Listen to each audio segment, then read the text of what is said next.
Our speaker this evening is known to many of you. Our speaker is Dr. Juliet Carey, and she will be talking to us about circumventing the Orient and Madame de Pompadour's Chinese vases and the role of chinoiserie at Sèvres and in France in the mid to late 18th century. So we're really excited, and I'm especially looking at the Potpourri Fontaine on the screen as such an amazing object and image. So I think we're absolutely in for a treat today.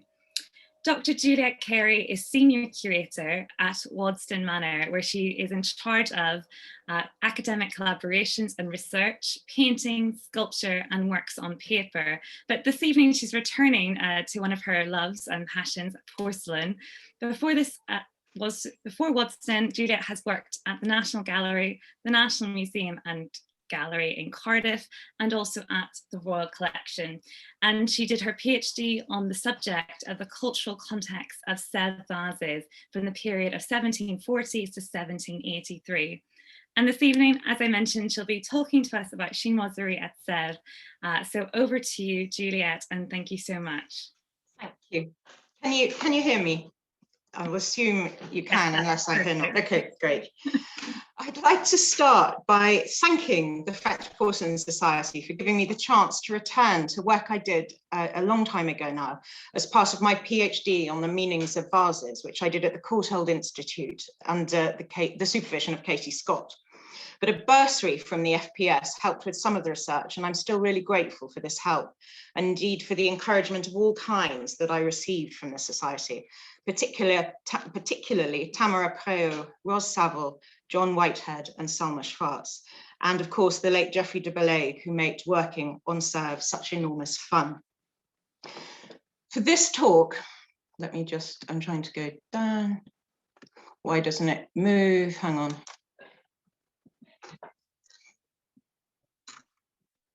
Okay. This talk, I'm going to oh God, let's cross this. Sorry, my thing has just started. Remind me tomorrow. It's just asked to do an update. Okay, forget it. Go away. Machine. Sorry, not you, machine. For this talk, I'm going to concentrate on a small number of objects and to look at them really closely with you, using the type of visual analysis of pictorial material more commonly used for the study of paintings and drawings. This close looking is the starting point for a larger study, which will be written up in an article I am preparing for the next issue of the FPS journal. I should say before I start talking that the article will take into account some of the exciting work that has been done recently by members of this society and other colleagues, particularly around the subject of the spectacular vase Japon acquired by the Frick relatively recently.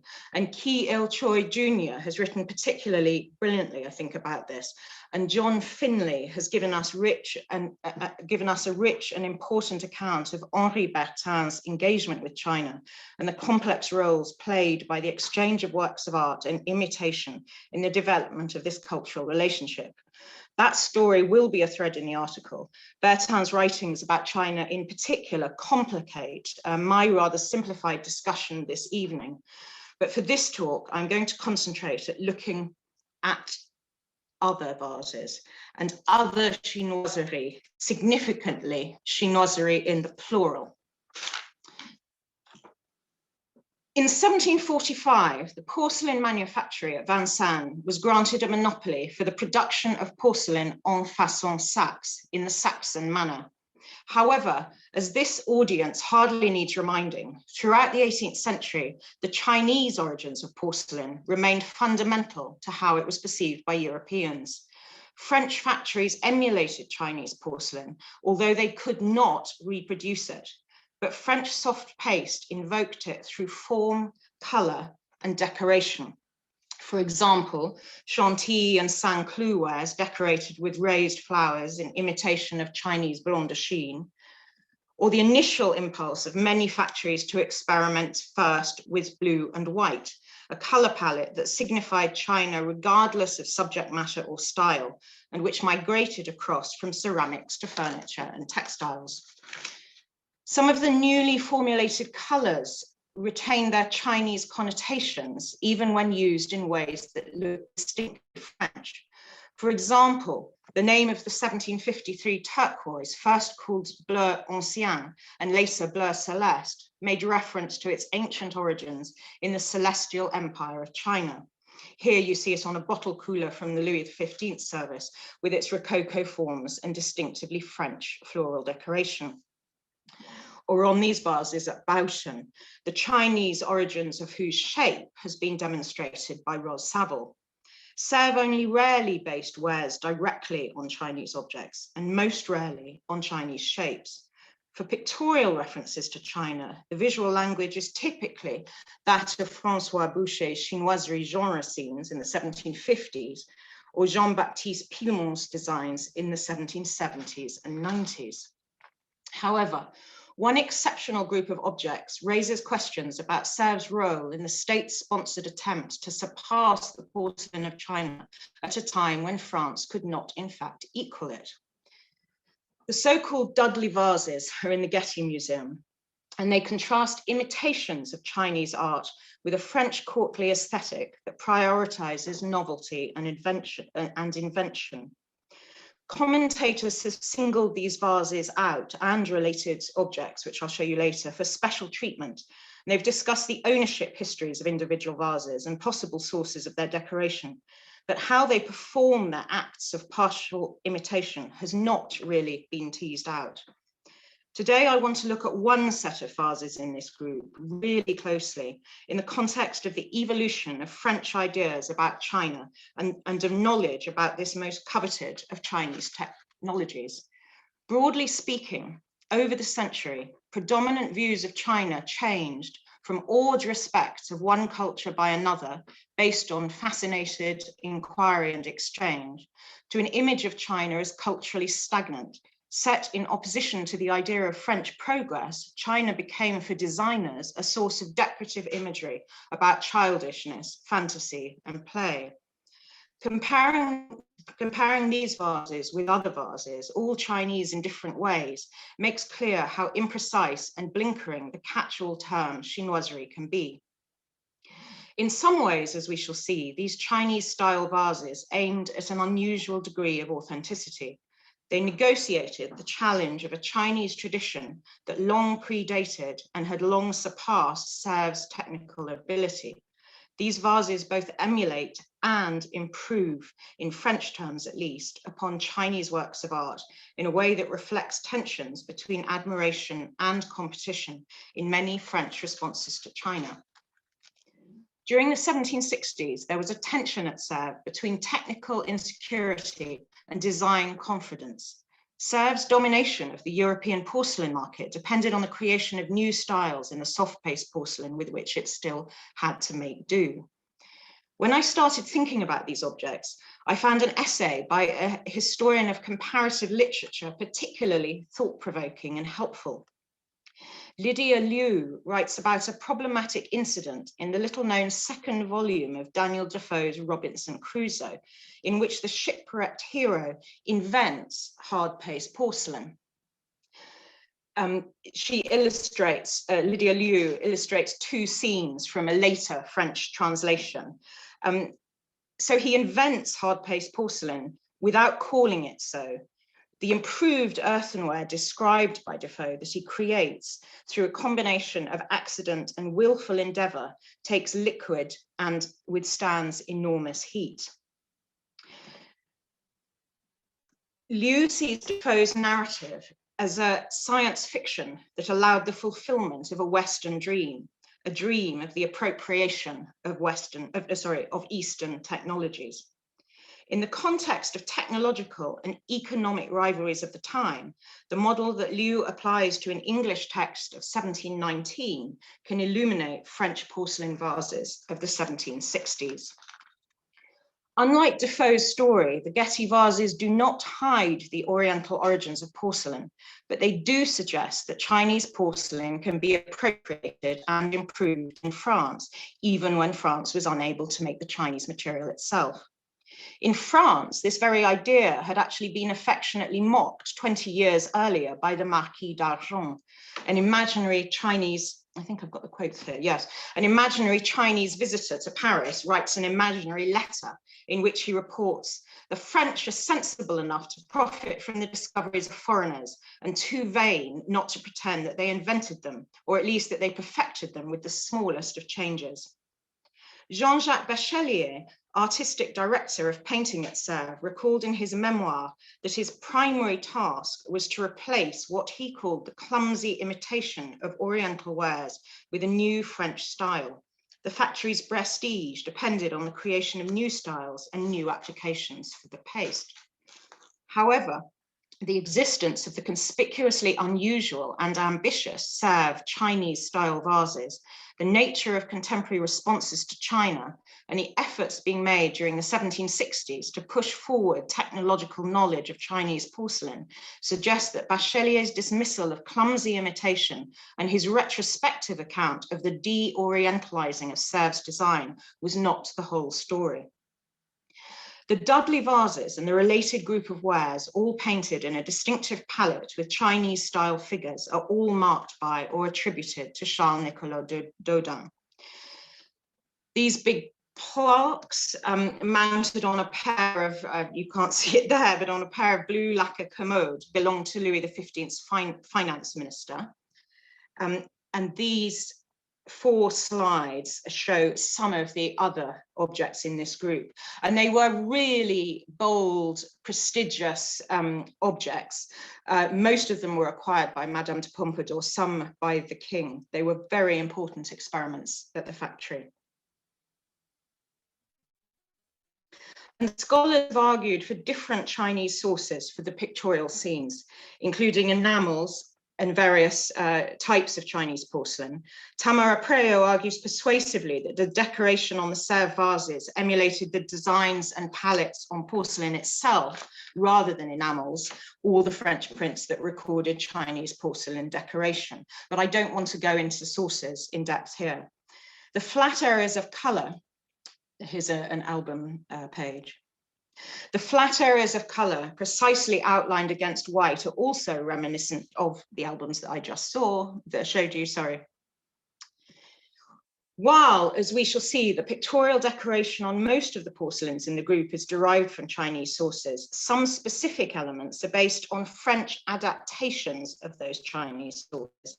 Perrin Stein has showed that some scenes were adapted from etchings by Huquier after Boucher, entitled Scène de la Vie Chinoise.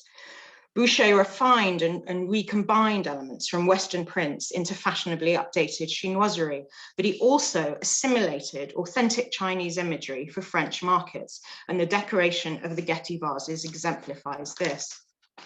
For example, the women and children on the 2 potpourri vases come via Huquier's etchings after Boucher from woodblock prints. In a Chinese account of silk and rice production, the Yuzi Genji II, originally printed in 1696 and in another edition in 1739. This work was widely admired in the West for its image of China as a bucolic, productive and prosperous land at peace under benevolent rulers. Just as Boucher had done, Sèvres used French and Chinese sources here. On one vase, the seated woman's gesture is similar to her counterpart's gesture in a scene in the silkworm's second molting in the Yuji Genji II. In the Huquier etching, the woman does not stretch out her hand towards the child, but holds a platter of fruit. Can you see on the right? The standing woman on the left holds the child high off the ground like the Chinese original, rather than encouraging the child steps on the ground as she does on the vase. On the other vase, I did this last time as well. On the other vase, there is clear space between the standing woman. Sorry, I've got confused by the slides. The standing woman on the left holds the child high off the ground like the Chinese original, rather than encouraging the steps on the ground as she does on the vase. On the vase, there is clear space between the standing woman and child and the seated woman, but not in the etching. The Sèvres painter selected this element from the Chinese work, not from the more crowded Boucher composition. For a child trying to conquer a distance just beyond his hand's reach, the space in the Chinese and Sèvres compositions are eloquent. On the other vase, a woman holds a blue and white vase, it hands a blue and white vase to a seated woman with a child beside her. The child is the same child who tugs at the standing woman's clothes in the original Chinese scene and the ukiyo. Oh, I've got so confused, sorry, and the ukiyo etching. The seated woman is closer to the ukiyo-buche version than to its Chinese source, but the gesture of the standing woman, arms open in the act of giving, is more like the seated woman's in the Chinese print. These vases are unlike any in the group of Chinese Sèvres porcelains in that they use near contemporary French prints for their pictorial detail, rather than exclusively Oriental sources. But we have seen how they re-orientalize the French sources. They go back to Boucher's Chinese sources and reincorporate elements that he rejected. The emphatic black outlines further reorientalize the scenes with recollections of Chinese woodblock prints, and Chinese silks further enforce the sense of authenticity, as do the lovely porcelain vases that Dodin introduced. The backs are painted with flowers. The angularity of the stems, the high presentation and loose off-center asymmetrical arrangements are distinctly Oriental. The figurative reserves contrast with the decoration that surrounds them. In the reserves, Dodin adapted this technique to emulate the flat translucence of Chinese works. Large expanses of porcelain are left uncolored. In contrast, the surrounding colors are solid.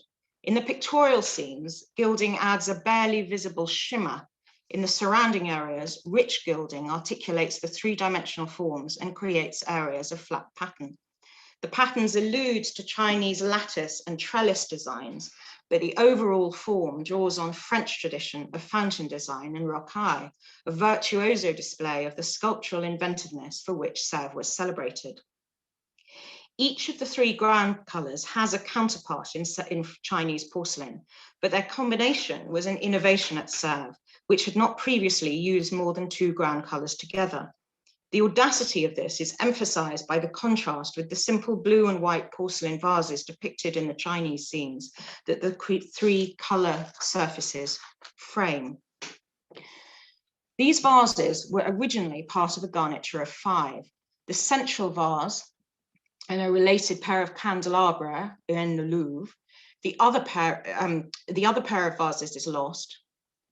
The central vase, Purpuri Verso, shares with the Getty vases the strategy of visual contrast. Like them, the reserve on the back is decorated with orientalizing floral sprays.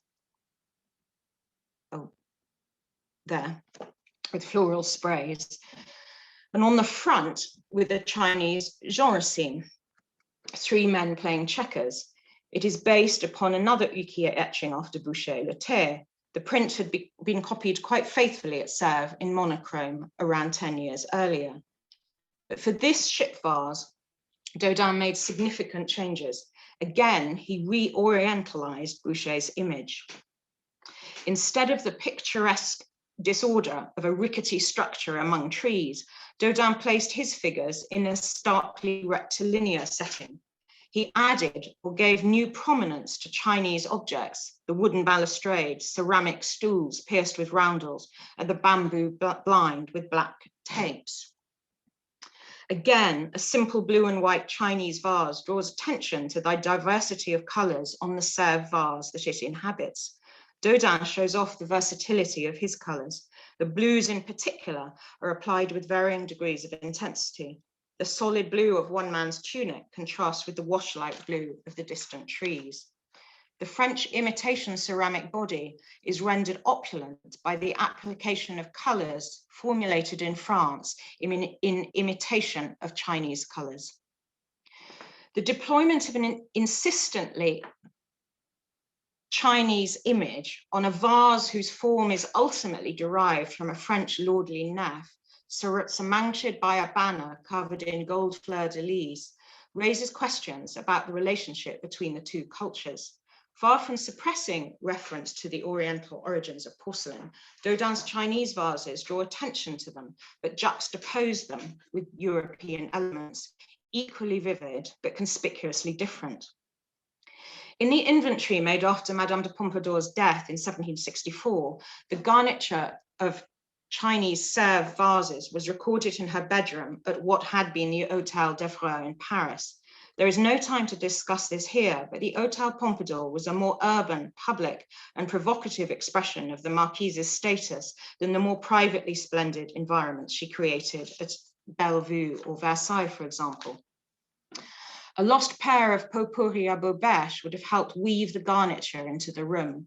Candles in the two holders on each would have intensified the visual link between the vases on the chimneypiece and the related porcelain wall lights on either side. They're particularly wonderful and bonkers, which each held 3 candles. The vases on the chimneypiece would have been reflected in the pier glass, placing them visually on both sides of the room, the wall light drawing the group outwards along the walls by the matching colour, gilding and flickering flames. According to the inventory, this garniture was the only movable element apart from the seat furniture within the architectural ensemble of the room, and its play of theme and variation must have held the resting spectator's attention. The embedding of Chinese pictures in flamboyantly French surrounds reflected the interplay in contemporary interiors between Asian objects, French designs that imitated them, and French objects that appropriated Asian elements in the creation of new, distinctively French styles. Unlike Turquerie, an idiom that Perenstein shows the Marquise made peculiarly her own, the famous Van Loo portraits of Pompadour à la Turque were also in the Paris house by now. Pompadour's love of chinoiserie was typical of aristocratic and metropolitan collecting habits. For example, at her chateau at Bellevue, Turquerie and chinoiserie had been deployed in adjacent rooms, the impact created by the combination of Oriental papers, silks and ceramics with the newest Parisian furniture and porcelains, which often incorporated or imitated Oriental models and materials. Chinese objects proliferated, particularly celadon, bleu celeste, and mounted porcelains, which would have heightened a visitor's awareness of the relationship between the modern French objects and their Oriental equivalents.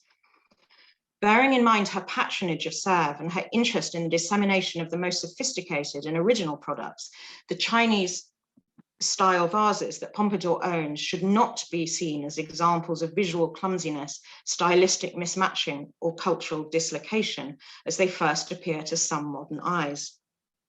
French connoisseurs placed importance on the ability to differentiate not only between the relative qualities of Asian and European porcelains, but also, for example, between Chinese and Japanese, and between old and new.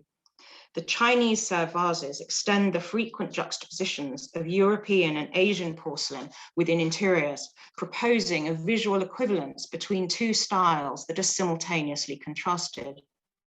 The framing of Chinese works of art, or imitations of them, in inventive French settings was, of course, not unique to Sèvres.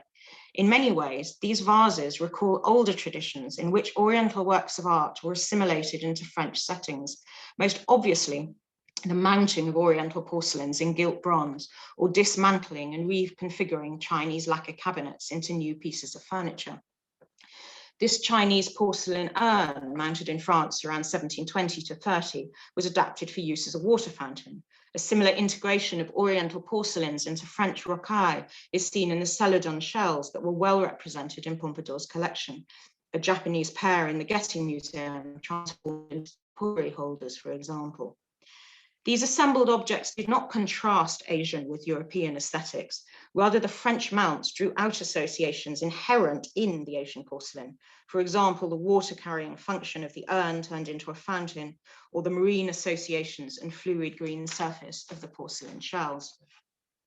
The mounts emphasize the value placed on the porcelain it frames and demonstrates continuity with earlier collecting of curiosities and natural wonders, very different from Sèvres' presentation of images from one culture within a contrasting framework from another. Another useful example that helps to clarify the distinct nature of Sèvres' juxtaposition of Chinese and French styles is that of self-paced porcelain factories who aimed to imitate Oriental wares as closely as possible.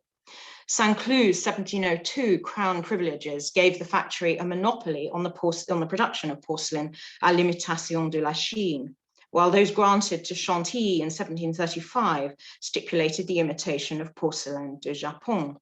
Chantilly's patron, Louis-Henri de Bourbon, the Prince de Condé, was a passionate collector of Asian porcelain, particularly Japanese.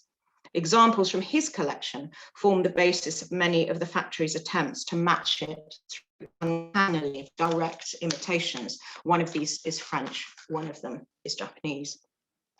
Mounted porcelain and French imitations of Oriental wares suggest, on the one hand, the French assimilation of exotic goods, and on the other, the use of Asian achievement as the criterion by which French efforts were judged.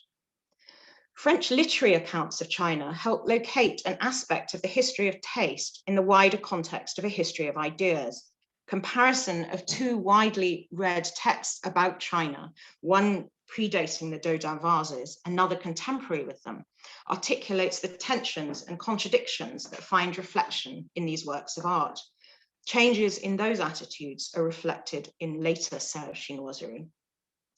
The key French text about China in this period was Jean-Baptiste Duhal's Description de l'Empire de la Chine, published in 1735. It formed the basis of most other accounts through the century, including entries on China, porcelain, and other technologies in Diderot and d'Alembert's L'Encyclopédie. Differences between these texts parallel the shift in emphasis between mounted and imitative porcelain of the 1730s and the way that imitations of Chinese works function on the Chinese Sèvres of the 1760s.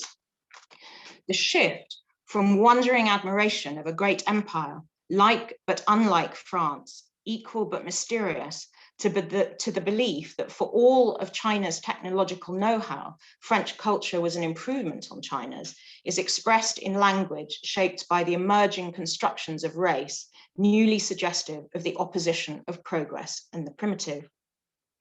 Duhalde in the 1730s collected together early accounts of China, particularly early Venetian accounts, and Père d'Entrecol's letters published in the Journal de Savon in 1712 and 22. Duhalde stresses the age and perfection of China's legislative system, morality, religion, and artistic achievement. His essay on porcelain characterized Chinese technology as one in which ancestral knowledge coexisted with invention and experiment. For example, some ancient brown glazes were still used, but the diversity of purples and lilacs were recent inventions. Some experiments worked, but others did not. For example, attempts to paint on porcelain with Chinese ink. Some ancient secrets had been lost, but people were trying to rediscover them. For example, painted fish with animals that became only visible when a vessel was filled with water. Duhalde criticized Chinese figure painting and ignorance of what he called the rules of painting. However, he saw the painting of porcelain as the ennobling stage in a long and complex process involving many hands, both in the past and in the present. He was interested in differences in Chinese and European taste.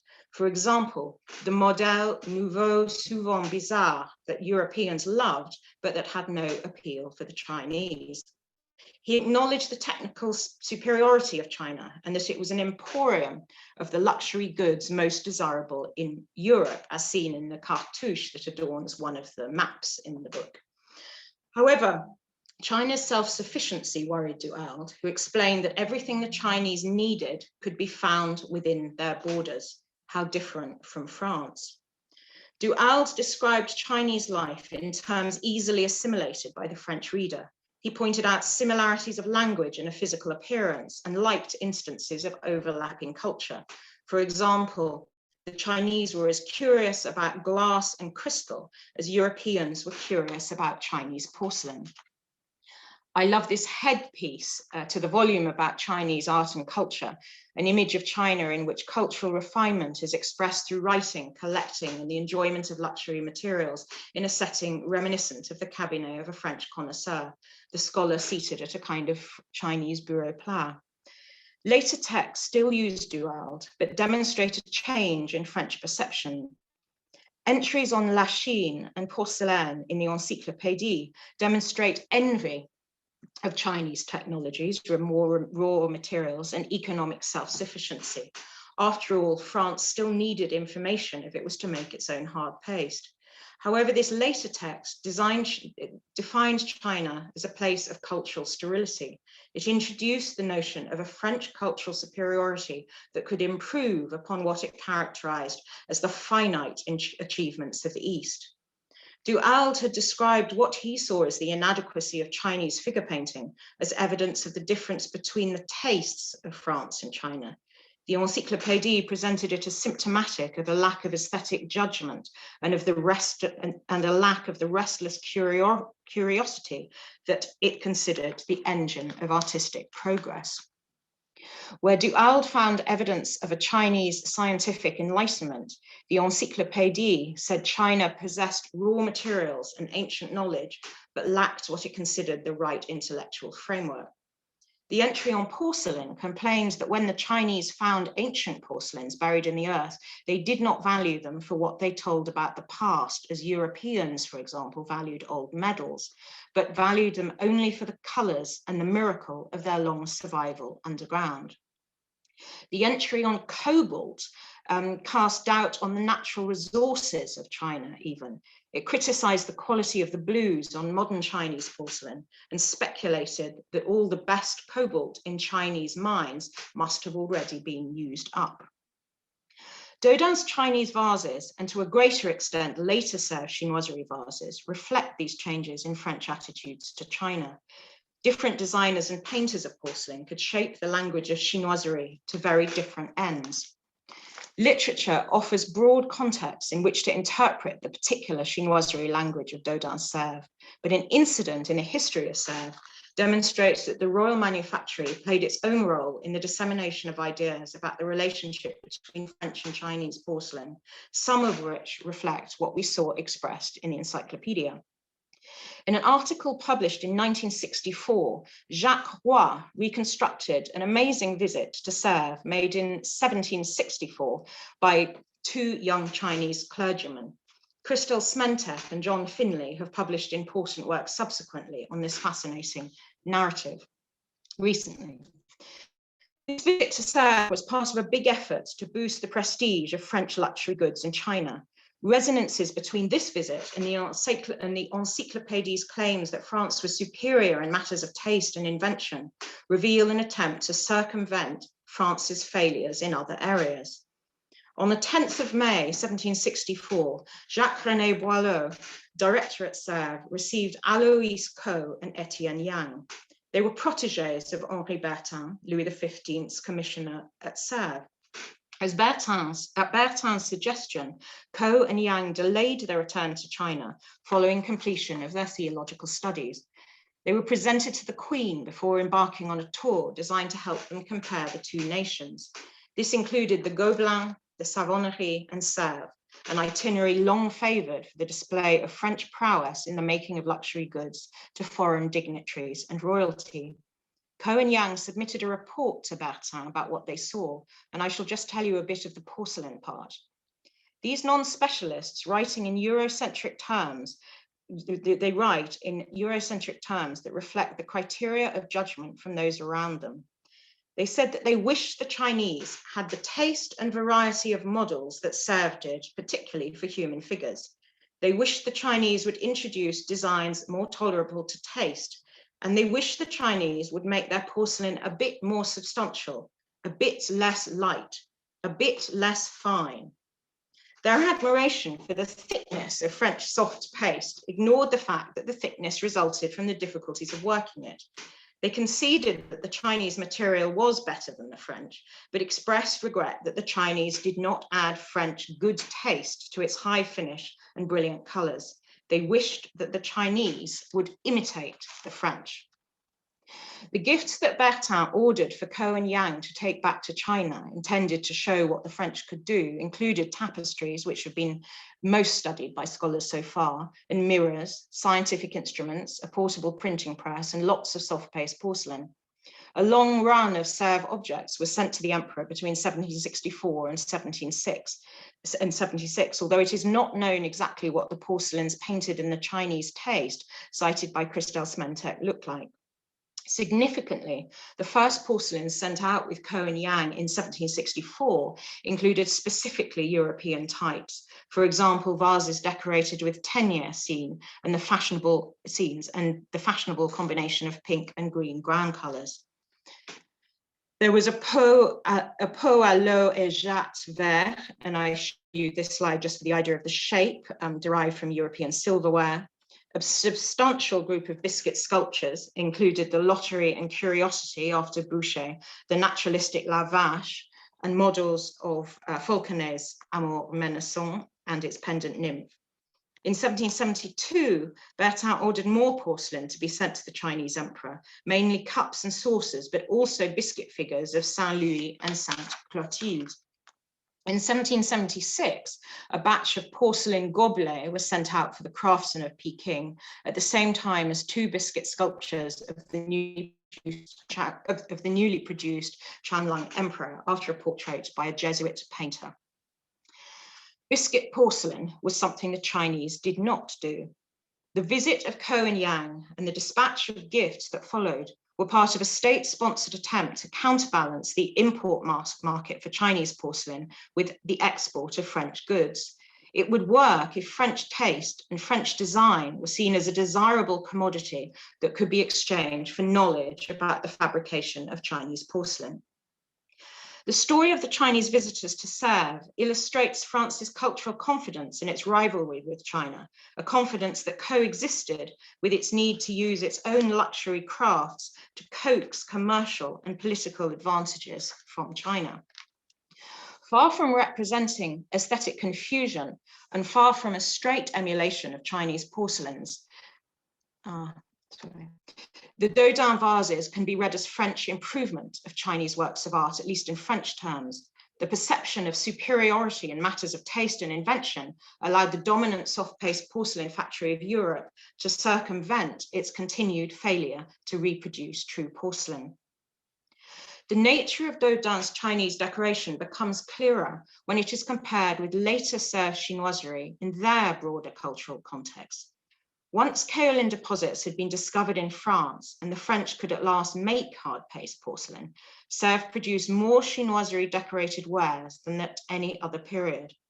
However, the designs most favored in the 1770s and early 80s did not imitate Chinese works or make any visual claims of real authenticity in the way that the Dodin vases had done, but drew on the work of Pillemont and others who used Chinese elements as raw material for novel expressions of French creativity. And this is where the spectacular Frick vase would bring in another contradictory layer to this story, which I'll do in the article, but there isn't time to discuss here, but it's a kind of complicating, really fascinating factor. Set beside changing French perceptions of China and her artistic status, China is a source of whimsy, unreality, childishness, and play on the vases, suggests a further development towards a primitivization of a nation to which the French now perceive themselves technologically equal and culturally superior. There had been French voices critical of China in the early 18th century, Savary de Brouillan and Montesquieu among them, but these voices were not dominant. Unlike descriptions by mainly Protestant British merchants for whom China was deceitful, regressive, closed to modern principles of trade and dragged down by superstition of idolatry, French, mainly Jesuit accounts tended to idealize China. However, in France, the 18th century charted the gradual ascendancy of visions of China as xenophobic, paranoid, and stultified. Voltaire catalogued the failings of a culture that he otherwise admired for its secular morality. In his play Orphelin de la Chine, itself an adaptation of a Chinese original published in 1755, Voltaire praised China's arts, morality, and civility. He criticized the arrogance of Europeans that had produced no philosopher king, like the Qianlong emperor. However, he criticized the Chinese for a cultural myopia, which he asserted would allow Western nations to overtake the East. As Jonathan Spence has noted, and Ros Ballister has also done important work in this area, the perception of China as a nation without the possibility of progress quickly turned into one of a culture of retrogression. These threads in French thinking left their mark on Sèvres vases once the factory could add technical equality with its erstwhile model to the design superiority that it had already proclaimed.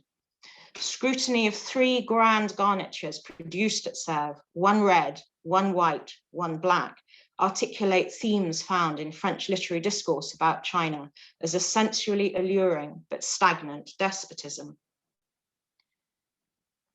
This garniture, known collectively as chinois, was made in 1780 and painted by Schrade after designs by Pilmont and Alexis Perrot.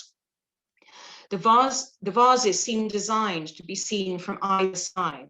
The single figures on front and back of the central vases may be flanked either by dancers with bells, or by a kneeling figure, or by a combination of dancer and homage player. The unusual lack of hierarchy in the relationship between the fronts and backs intensifies the comic interchangeability between court ritual and rustic dancing. The figures on the central vase look not like rulers, but the kind of musician and fan holder that might be expected to attend an emperor, masquerading as emperors beneath canopies. Subversion of the theme of ritual homage draws attention to it. The female figure kneeling in one of the reserves on a flanking vase offers a peach to the figure on the central vase. The strong silhouette of her male counterpart on the other flanking vase, bottom right in this slide, draws attention to his still and compact posture. Like the figure playing the mandolin, the kowtowing figure is taken from a plate in a print by Perrot. In tune with the playful mood overall, the Sèvres designer raised the head of his source figure to join the interaction of human glance and gesture across the 3 vases. Comparison of the engraving with its adaptation on the vase emphasizes the shift in mood from a deep kowtow before a dignified robed man to the bell-jangling, leg-kicking company of the Sèvres supplicant. The motif is ultimately derived from figures from the earliest European accounts of China, the most influential of which was Athanase Kircher's China Monumentus, but decontextualized from the groups in which he originated. By 1780, an isolated kowtow had become emblematic of China to Europeans. Jonathan Spence has described the Western preoccupation with Chinese kowtowing. He shows how diplomats, merchants, and missionaries first experienced it as an obstacle in protocol between nations equally careful of their own and mutually respectful of each other's dignity. Meredith Martin has done some really interesting work on this in a French context, Antonio Andrade in the Dutch. However, during the 18th century, for Europeans, particularly the British, but that is another long story, the gesture came to embody an empire whose interests clashed with European ambitions and which was stereotyped as an arrogant despotism. A splendid garniture bought by Marie Antoinette in December 1779 demonstrates the shift in meaning of the kowtow from a remarkable foreign custom to an emblem of despotic repression. The polychrome figure scenes contrast with the fashionably restrained white and gold of the rest and their chinoiserie style with the classical handles, foot and knob. The scenes are again derived ultimately from 17th century Dutch prints. The most conspicuous newcomer, however, is the enslaved African on the far right of the central vase, who may have been invented by the painter. He forms a right angle around the Chinese figure bent in half below him. The enslaved man and kowtowing figure recall broadly sympathetic depictions of enslaved Black people here in, for example, a very famous frontispiece by Moreau Lejeune, and native figures submitted to indignity and barbarism by foreign rulers. Madeline Doby, in the book you see on the left, has recently written a fascinating book that helps to make sense of this assembly of figures. She has demonstrated an early 18th century transference of the problematic knowledge of the Atlantic slave trade into fictions of Middle Eastern and Levantine slavery, but that during the 1770s, gathering arguments for abolition created a new framework through which it could be pictured directly. And Anne Lafont has dramatically opened up the subject of the depiction of Black people in French 18th century decorative, particularly decorative arts. The American War of Independence, into which France had entered in 1778, the year before Marie Antoinette bought these vases, brought further connotations to an image. Let's go back to it. The image of genuflection to a ruler. Numerous French texts describe the fight against George III, for example, as a war of liberation of citizens subjected to economic slavery by a despotic ruler. But now I want to move to the last porcelains that I want to consider, decorated in a highly stylized chinoiserie idiom, invented by Pillemont, disseminated through prints, and easily adapted for all kinds of media. A world of fanciful architecture and diminutive, often infantilized Chinese figures, meandering, worshipping, chattering, eating, drinking, and playing games. Once Sèvres could make hard paste, this kind of chinoiserie decoration lent an unprecedented richness and a plethora of Chinese motifs recast in an unashamedly French style. Edith Standen characterized Pillemont's figures as comic caricatures in which there was little difference between chinoiserie and singerie, her point illustrated all too literally by a singerie chinoiserie teapot with a Chinese man receiving tea from a monkey attendant, and a vase made around 1789 to 92 on which two men worship a monkey. The infantilized figures in this decoration make sense in the context of emerging ideas already encountered. China as a place without self-knowledge, in which the impossibility of progress stranded it as a culture that could never mature. These black-ground potpourri vases date from around 1789 to 92. The dragon mounts, a collar with bells and decoration in platinum and 2 tones of gold highlight their Orientalist chic, and they are fabulous. The exhibition Schwarz Porcelain in 2005 showed that it was the desire to imitate Oriental lacquer rather than Oriental black porcelain, which was incredibly rare in Europe, that really fueled European experiments with metal decorated black ceramic. Sets of lacquer furniture were made for the court in the 1780s and then for a wider market. Selma Schwarz has described the mismatch between this sober neoclassical furniture and the frivolity of the black Piemontesque Sèvres with which it shared space as uncomfortable. However, what jars aesthetically is perhaps better understood if considered in the context of French ideas about China. Neoclassicism coexisted with a different but confidently French style in which Chinese technologies were imitated directly or in masquerade, and which toyed with both the representation of China and with Chinese aesthetics. On one vase, there's a close-up of that one, figures balance on a seesaw, astride poles with bells on each end. Fragments of architecture and landscape are typical of Pillemont's gravity-defying chinoiserie arabesque, as is the staircase to nowhere. The second vase repeats the theme of precarious balance, a structure like weighing scales, an overgrown golden staircase below it, from which the figures must have had difficulty climbing onto the hanging platforms. The composition, with one figure below another, recalls familiar scenes of ritual abeyance, subverted here by the lower figure kicking his leg out and raising a pipe towards the figure above.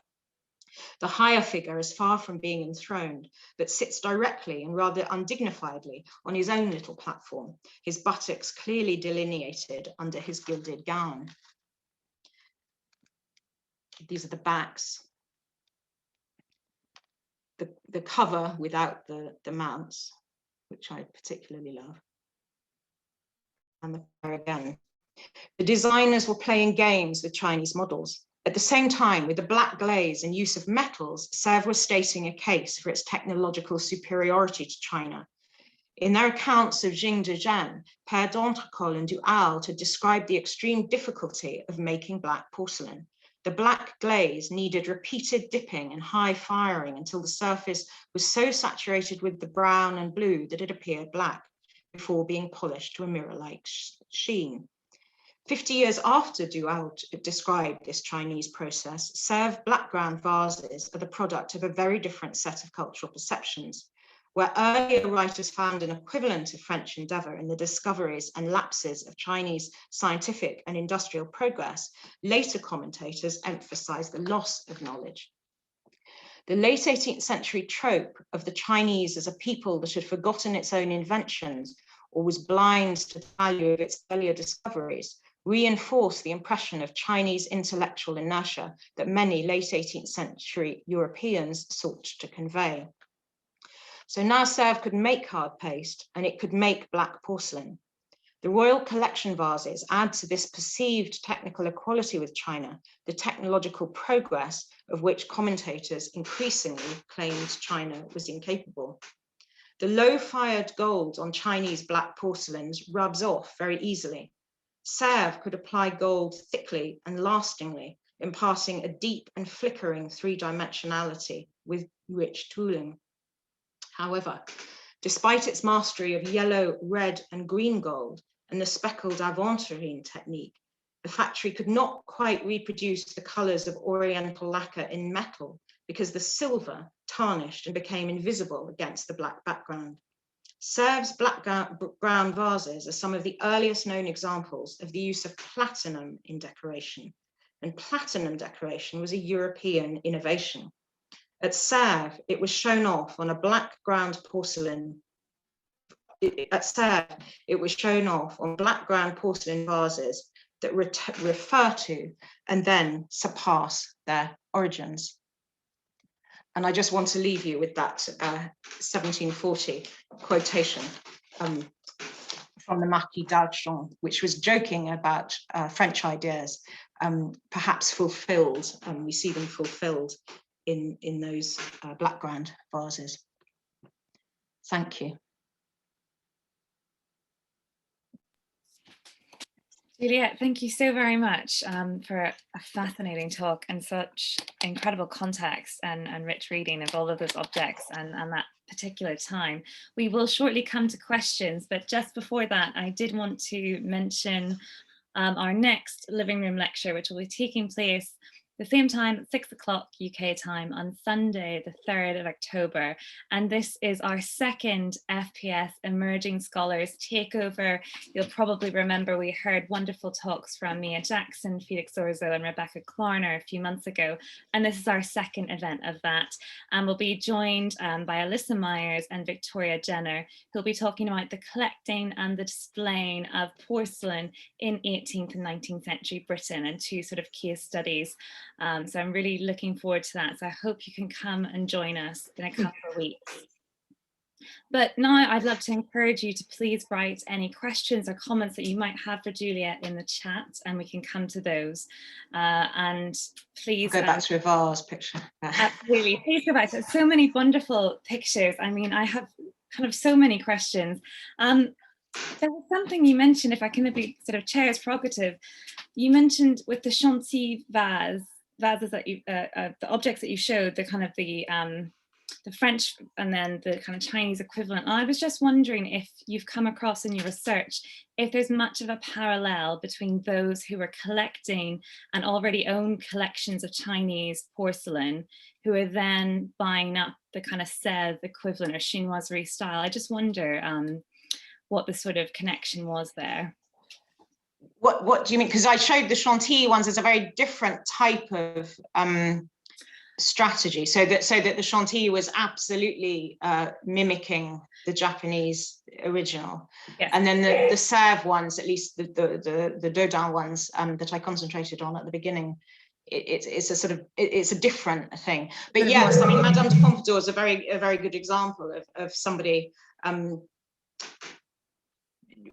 having all different sort of many different types objects that have very different types of conversation with Asian ceramics. Is that what you mean? Yes, I'm purely interested in if there were those who were collecting, who already had quite large collections of Chinese porcelain who were then buying up these kind of more imitating or kind of in the style of. Yes, yes. I mean, I would argue that those vases sort of encapsulate some of the relationships between French and Asian works of art that were already being set up in various different ways in collections. So, you know, a room could contain many different types of responses to China, different relationships between French and Chinese works of art.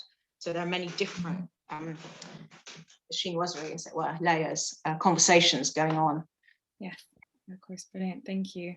I've had a question come in from Pamela Rodisi asking about the pieces of Sèvres that were sent out to China. Have any of them ever been located? There's quite a lot. I won't go into it now, and I don't have the details all in my head. But there's a lot of research that's been done. Christel Smentek has most recently looked at it when writing about the tapestries in the Boucher and Chinoiserie exhibition in France. Some things, what frustratingly, what we don't know, there's a set of things that it says sort of objects in the Chinese taste, porcelain in the Chinese taste, and that hasn't been, they haven't been located, identified. Thank you. From Paul Daschlager asking, do you know if the Chinese ever responded to the designs that were being produced at Sèvres and the decoration being produced at Sèvres? That's a really good question, actually, and I have to confess I haven't yet researched it. I know that some of these recent scholars working on that particular exchange of gifts have gone into it a little bit. What I've read so far, it's mainly about other materials, though, not the ceramics. But I daren't answer that yet. There are probably people listening, actually, who can answer that more. I don't know if any of them are here and want to jump in. Brilliant, thank you. We've had another question come through about the role of the marchand mercier in all of this. It's a big question there, but if you have anything to add. Well, all the vases that I'm speaking about, they're not, I don't think they're marchand mercier objects. I think most of them are sold directly from Sèvres, but again, I may be wrong. I defer if there's anybody on the floor there. They seem to be very prestigious experiments by Sèvres. They're immensely expensive. The Dodin vases, for example, the Dudley vases, I think they were 2,400 livres in 1760 when Madame de Pompadour acquired them. I think in US sales, I can't remember. Sorry, you can tell I'm very rusty on these sorts of details from so long ago. I'd have to check my own notes. But they're not, you know, they're part of the Sèvres sort of showing off its most novel, its most ambitious, its most experimental styles, and selling for the most part directly to Madame de Pompadour and Louis XV in the case of those Dodin vases. With those, yeah. I think there's also something so interesting in terms of the display, particularly with some of the wonderful lacquer panels, you know, and cabinets and furniture that you were showing, and actually how they worked in the room together. I mean, the colours must have just been, you know, triumphant, actually.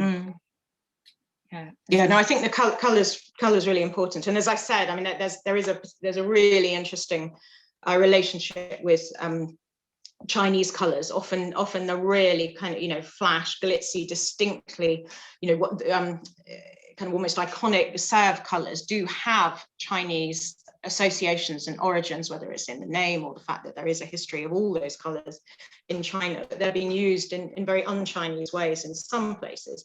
But then in the reserves, for example, of those Dodin vases, they're being used in ways that imitate watercolor and Famille Rose palettes, for example. I can't remember who, I remember reading something very interesting that somebody suggested that Sèvres may even have had to have created a whole new palette of colors, sort of, you know, done new experimentation with colours to create those very pale kind of the very beautiful pale colours that can be used almost like watercolour or inks, or give the effect of watercolour or inks. Brilliant, thank you so much. Probably we've got time for one more question. We've had a question come in saying that they were curious about how you mentioned Dodin had this real freedom to reinterpret Boucher in this kind of particular Chinese way. And if you could say a bit more about that, perhaps. Well, I mean, it's a really good question. I mean, you know, where the motivation came from, you know, I don't know that we really know how much freedom individual painters had. One can only sort of hypothesize, but I think it's very clear. I mean, it happens all the way through where painters all the way through the history of Sèvres in the 18th century are using pictorial sources from other artists. It's always absolutely fascinating to see how they do change them and adapt them. But where exactly, you know, whether it's I think perhaps if you're, one can hypothesize, if you're, you know, the best painter, the most admired painter in the factory, you might have more freedom than somebody else. But it's not documented how decisions like that were made.